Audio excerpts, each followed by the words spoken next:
So to start today's lesson, which is about multiplying and factoring polynomials, I want to do a little bit of review first. So if I give you the problem 3x plus 4x, there's a plus sign there, that would simplify to 7x. Okay, we learned that a couple videos ago. Well, what would 3x times 4x be? Would it be 12x? Well, because we have the x times the x, it would actually end up being 12x squared. So don't forget, when we are multiplying numbers with the same base, you add their exponents, and this is 1 and 1, so that makes 2. What we need to review, what we need to remember is how to use the distributive property. When we have a monomial on the outside of a set of parentheses, you multiply it by everything inside the parentheses. So if you have 2x times the quantity 3x plus 1, all you have to do is distribute that 2x to both terms inside.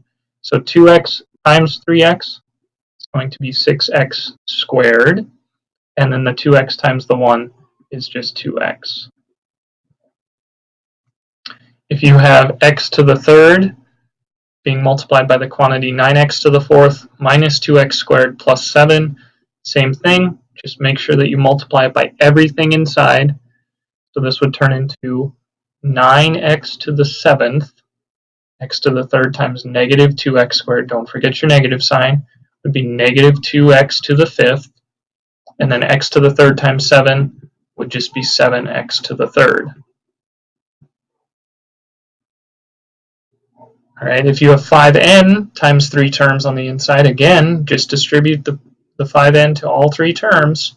So 5n times 3n to the third would be 15n to the fourth. Don't forget that there's a 1 here.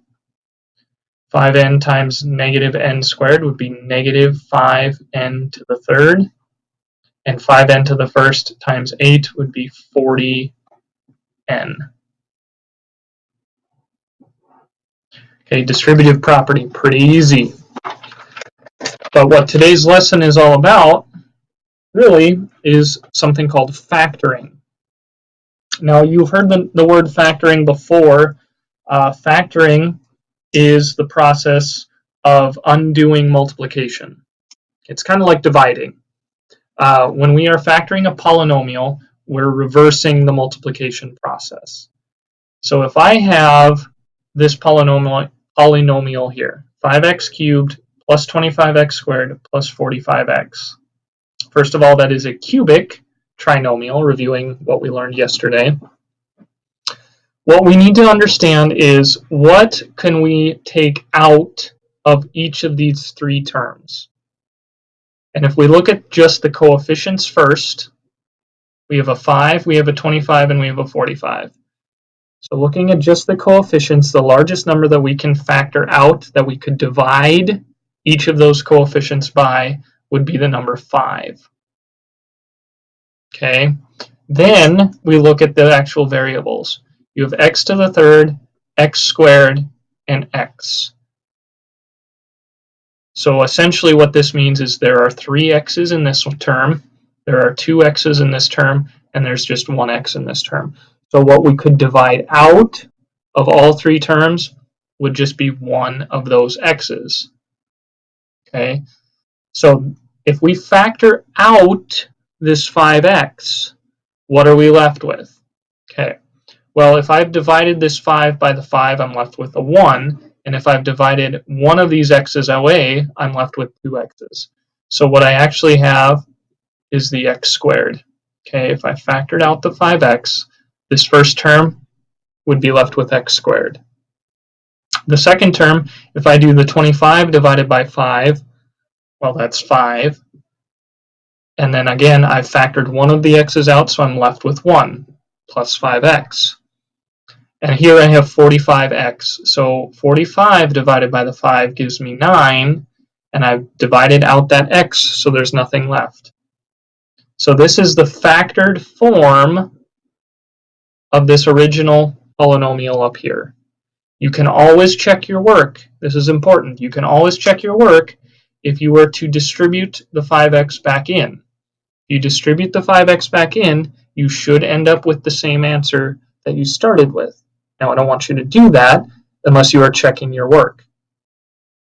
Okay, if we look at the second example here, again, look at the coefficients first, the numbers first. You have a 3, a -9, and a -12. The largest number that goes into all three of those would be a 3.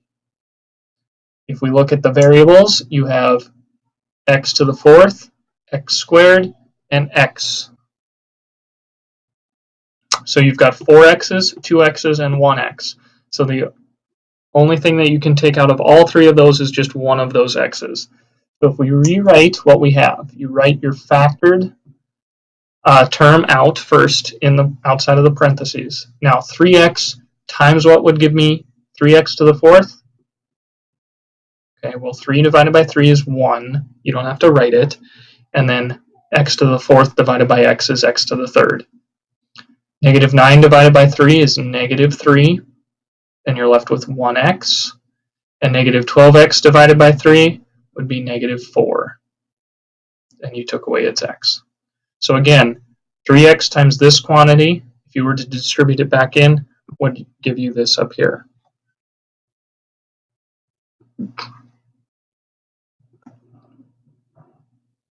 And finally, our last example here, no different than the other ones. Still look at the numbers. You have a 6, a -24, and an 8. So what is the largest number that goes into all three of those? Well, if it was just the 6 and the 24, you could do a 6, but 6 doesn't go into 8. So the only thing that divides into all three of those numbers is a 2. So then if we look at our variables, you have 5 m's there, 3 m's here, and 2 m's there. So the most m's that you can take out of every single term is 2. So you're left with 2m squared. So this is the factor that you take out. So then what are you left with? Well, 2m squared times what would give you 6m to the fifth? That would be 3m to the third. 6 divided by 2 is 3. -24m to the third divided by 2m squared, that would give us -12m. And then finally 8m squared divided by 2m squared would just leave us with a 4. So this would be our final answer.